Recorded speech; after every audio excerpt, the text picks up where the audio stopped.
Good morning and welcome to the locker room. Coach Ack here, and today's message is the tasty sandwich.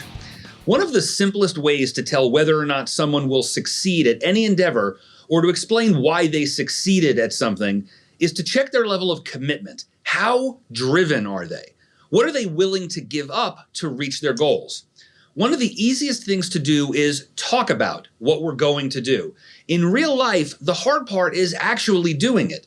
This is why gyms are packed in January and much emptier once people realize it's easier to talk about getting in shape than actually getting in shape.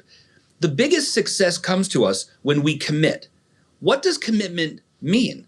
It means to bind us to what we say.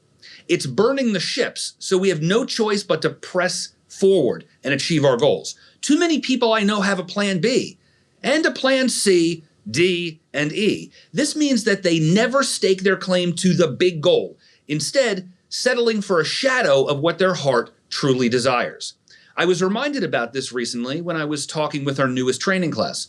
Before I was in the business, a lot of years ago, the owner of the company I was working for gave me a simple example of how to tell the difference between someone who was all in and someone who was just talking like they were. Look at a bacon and egg sandwich, my mentor told me. In a bacon and egg sandwich, the chicken is involved. The pig is committed.